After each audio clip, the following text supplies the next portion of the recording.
The first thing Lieutenant Jacob Torres became aware of was pain, distant but persistent, like his body was filing a formal complaint about recent mistreatment.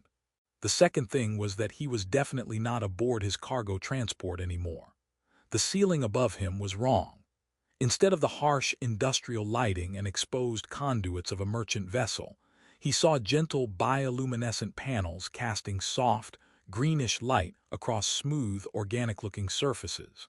The air smelled different too, clean and slightly sweet, nothing like the recycled atmosphere of human ships with their perpetual undertone of machine oil and overcloaked life support systems. Jacob tried to move and immediately regretted it as various muscles and bones registered their objections. His mouth felt like someone had filled it with cotton, and his thoughts moved with the sluggish quality of good pain medication doing its job. Easy, don't try to sit up yet. The voice was female, accented in a way Jacob couldn't immediately place, speaking English with perfect grammar but unusual cadence. He turned his head carefully and found himself looking at a woman. No, not quite human, he realized as his vision cleared. Sylori, based on the graceful pointed ears visible through dark hair pulled back in a practical braid. She wore what must be medical attire, something that looked more like elegant robes than the utilitarian scrubs of human medical personnel. Where? Jacob's voice came out rough and he tried again. Where am I? Medical bay of the Sylori vessel Starlight Harmony. She moved into his line of sight, checking a display that floated holographically beside his bed. You're very lucky, Lieutenant Torres.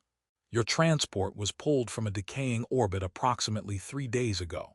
You've been under my care since then. 3 days. Jacob's memory started reassembling itself. The routine supply run to the outer colonies, the unexpected engine malfunction, the sickening lurch as his ship began its fatal spiral. He remembered thinking very clearly that dying alone in space was a stupid way to end a life he hadn't done nearly enough interesting things with. My ship? He asked, though he already knew the answer. Total loss, I'm afraid. The cargo drone survived. It was recovered separately, but the main transport broke apart during atmospheric entry. Her expression was professionally sympathetic. You're the only casualty, and you survived only because our patrol was conducting exercises in the sector.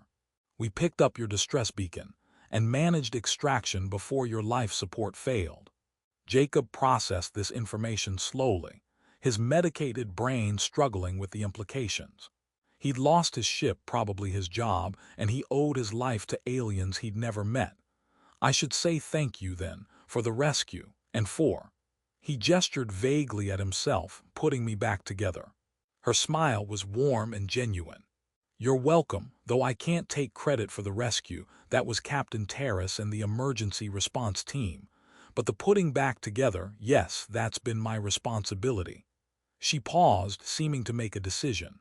I'm Lyris, your assigned medical specialist. Jacob, though you apparently already knew that. He attempted something like a smile. What's the damage? I remember hitting my head pretty hard, and my chest feels like someone used it for kickboxing practice. 3 broken ribs, internal bleeding in your abdominal cavity, already repaired, moderate concussion, various contusions and lacerations, and severe bruising across approximately 40% of your body. Lyris recited the list with clinical precision, but her eyes were kind. By human medical standards, you should be looking at weeks of recovery. With Sylori regenerative medicine, you'll be back to normal function in approximately 10 days, though you'll need to avoid strenuous activity for another week after that. Sylori medicine is apparently very impressive, Jacob said, meaning it. Human docs would have had me in a body cast and feeding tube for a month. We've had somewhat more time to develop our medical technology. Lyris's expression turned slightly mischievous. Though I'll note that you humans have a remarkable capacity for surviving trauma that should be fatal. Your species' resilience is actually quite famous among Sylori medical professionals. We find it both impressive and occasionally frustrating when you ignore very serious injuries. We're stubborn, Jacob agreed. It's kind of our thing. Over the next several days, Jacob discovered that being a patient in an alien medical bay was significantly less unpleasant than he'd expected. Lyris checked on him regularly, more often than strictly necessary, he suspected, though he wasn't complaining. She was efficient and professional, but also warm, explaining procedures before implementing them, and answering his constant questions about Sylori medicine with patient good humor. They talked. A lot. More than probably necessary for medical care, but Jacob found himself looking forward to Lyris's shifts, to their conversations that ranged from the technical details of regenerative nanites to the more philosophical differences between human and Sylori cultures. Lyris had studied human culture academically. It was apparently required for medical specialists working near human space, but she'd never actually met many humans in person. The Sylori-human alliance was still new enough that personal interactions remained relatively rare. She asked questions with genuine curiosity. About Earth, about what it was like growing up on a planet instead of in space, about human music and food and the thousand small details that made up daily life. Jacob, who'd spent most of his adult life in the isolated monotony of long-haul transport runs, found her interest refreshing. He told her about growing up in Mexico City, about joining the Merchant Marine to pay off student loans and see the galaxy, about the weird beauty of spending months alone in the black with nothing but cargo containers and your own thoughts for company. "That sounds incredibly lonely," Lyris said one evening, adjusting the bioluminescent lighting to a warmer tone as ship's night cycle began. "Sometimes," Jacob admitted, "but sometimes it's peaceful, no one expecting anything from you. Just you and the ship and the stars. I think I'd find that terrifying." Lyris sat in the chair beside his bed. She'd started doing that during their conversations, staying well past when her shift officially ended. "Sylori are very communal. We find isolation uncomfortable. Different species, different psychology," Jacob said. Then, because the medication made him honest and he'd been wondering, "Do you ever get lonely here? On the ship, I mean." Lyris considered the question carefully, her ears tilting thoughtfully. A gesture Jacob had learned indicated concentration. "Sometimes. Medical specialists spend a lot of time with patients, but most interactions are brief and professional. It's rare to actually connect with someone." Their eyes met, and something passed between them that felt significant, weighted with implications Jacob wasn't ready to examine closely. He looked away first, suddenly aware of how intimate their late-night conversations had become. By the fifth day, Jacob was allowed to move around the medical bay under Lyris's supervision. His ribs were mostly healed. Sylori regenerative technology was genuinely miraculous, and the concussion had resolved completely.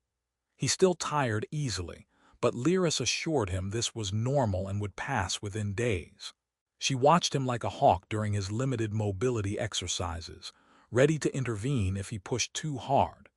Jacob found her protectiveness both touching and slightly amusing, though he was careful not to say so. There was something endearing about how seriously she took his recovery, how personally she seemed to invest in his progress. "You're healing well," Lyris said, as he completed a careful circuit of the medical bay without excessive pain. "Better than projected, actually. You might be cleared for transfer back to human jurisdiction ahead of schedule." Jacob should have felt relieved. Instead, he felt a hollow disappointment that he tried very hard to ignore. "That's good news," he said, forcing brightness into his tone. "I should probably start figuring out what happens next, finding another ship, explaining to my employer how I totaled a very expensive transport." "They can't blame you for equipment failure," Lyris pointed out. "The incident report clearly indicates the engine malfunction was due to faulty maintenance by the previous pilot." "True, but I'm still the guy who lost the ship." Jacob sat back on the medical bed, suddenly exhausted despite the minimal exertion, probably not getting a glowing recommendation out of that experience. Lyris moved closer, and Jacob was hyper-aware of her proximity. The way her medical robes whispered against the floor, the faint luminescence of the bio-patterns along her neck and arms that he'd learned, responded to her emotional state. They were glowing slightly brighter than usual, pulsing gently in a pattern that his completely unprofessional observation suggested meant she was happy. "For what it's worth," Lyris said quietly, "I'm glad you survived. Even if the circumstances were unfortunate." "I'm pretty glad about that too," Jacob replied, keeping his tone light despite the way his heart rate had definitely increased. "Though I have to say, if I was going to crash land anywhere, a Sylori medical ship with excellent care wasn't a bad outcome." Lyris smiled, and Jacob noticed how the luminescence in her skin brightened further. "You're a much better patient than most. Less complaining, more curiosity, and your jokes are terrible but somehow charming." "Terrible jokes are kind of my specialty," Jacob said. And then, because apparently his brain had decided filterless honesty was the way forward, "Though I should mention, the company probably has a lot more to do with enjoying recovery than the quality of the medical care. Not that the medical care isn't excellent," he added quickly, "but you make being injured significantly more tolerable." He watched color shift across Lyris's luminescent patterns, a deepening of the glow that he was fairly certain indicated embarrassment or pleasure or possibly both. Her ears tilted forward, focused entirely on him. "That's—" She paused, seeming to choose words carefully. "Probably not something I should be pleased to hear in a professional capacity, but personally I'm glad you feel that way." They looked at each other for a long moment, and Jacob felt the weight of everything unspoken accumulating between them. He was developing feelings, had been developing feelings for days, that went well beyond grateful patient toward capable healer. And if he was reading her signals correctly, which his injured brain desperately hoped he was, Lyris might be feeling something similar. But she was his nurse. He was her patient. They were different species still navigating a brand new political alliance.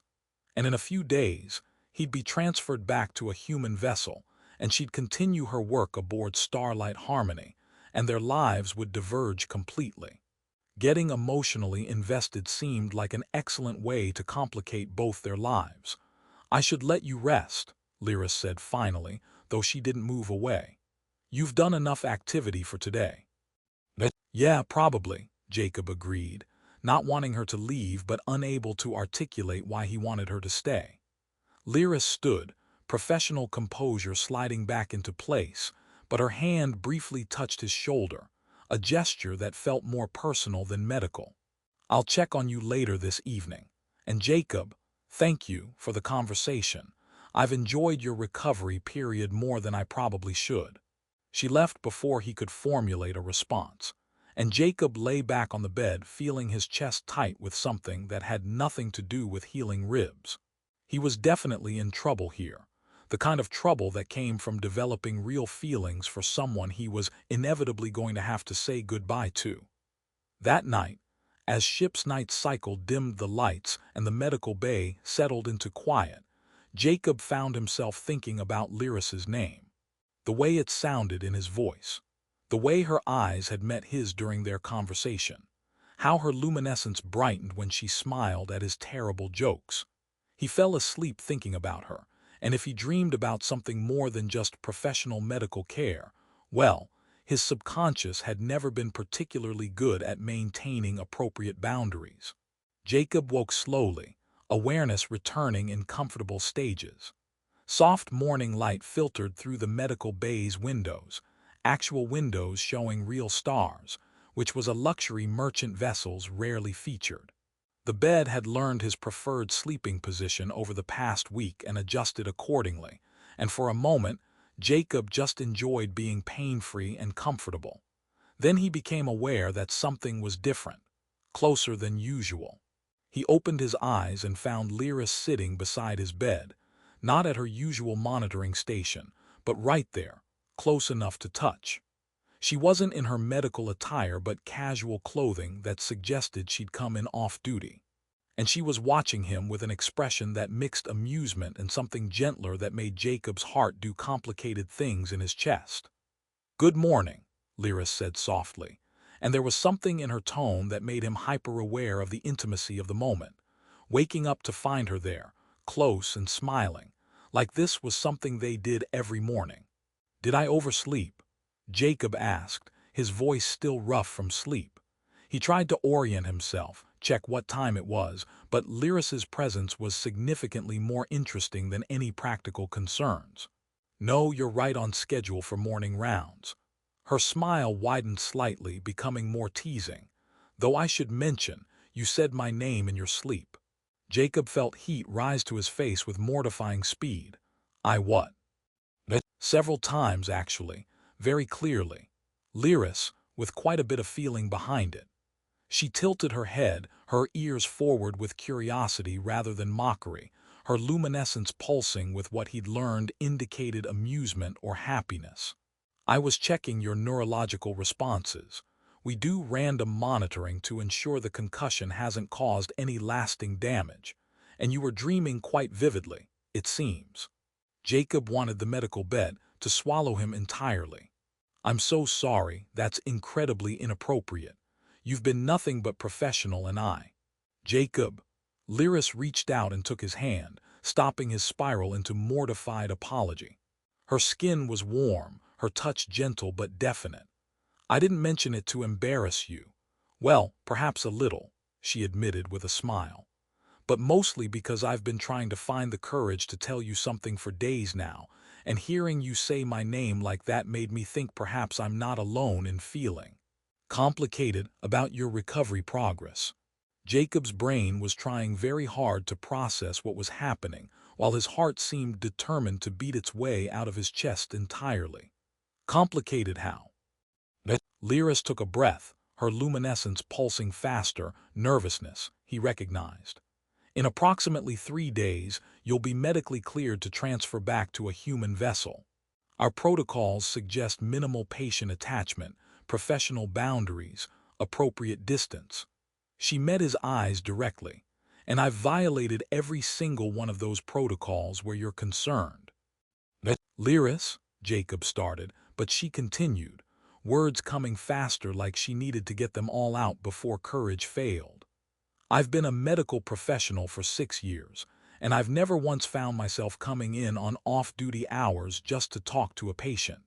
I've never extended conversations well past the point of medical necessity, and I've certainly never felt disappointed that someone was healing quickly." Her hand tightened slightly on his. "You said my name in your sleep, but I've been thinking about your name for weeks, wondering what it would be like to say it in a context that has nothing to do with medical care and everything to do with actually knowing you beyond this room." Jacob stared at her, his mind racing through weeks of small moments, accumulating touches that lasted slightly longer than necessary, conversations that felt more personal than professional, the way Lyris's whole face lit up when he walked into a room, how his chest felt tight every time he thought about leaving. "I thought I was imagining it," he said quietly. "That you were just being kind to a patient, and I was reading too much into it because I'm apparently terrible at maintaining appropriate emotional boundaries while concussed." "Your concussion has been fully healed for 5 days," Lyris pointed out with the beginning of a smile. "So we can't blame that for either of our poor decision-making." "Is this poor decision-making?" Jacob asked, turning his hand so their fingers interlaced properly, marveling at how right it felt despite every practical reason it shouldn't. "Absolutely terrible decision-making," Lyris agreed, but she was smiling fully now, her luminescence bright with undisguised happiness. "You'll be leaving soon. I have duties here. We're different species still learning how to coexist politically, let alone personally. There are approximately 17 excellent reasons this is a bad idea. And the reasons it might be a good idea. Just one, really." Lyris leaned closer, her face now inches from his, her bioluminescence painting both of them in warm golden light. "I'm falling in love with you, and I'd rather have whatever time we can figure out than wonder for the rest of my life What might have happened if I'd been brave enough to tell you?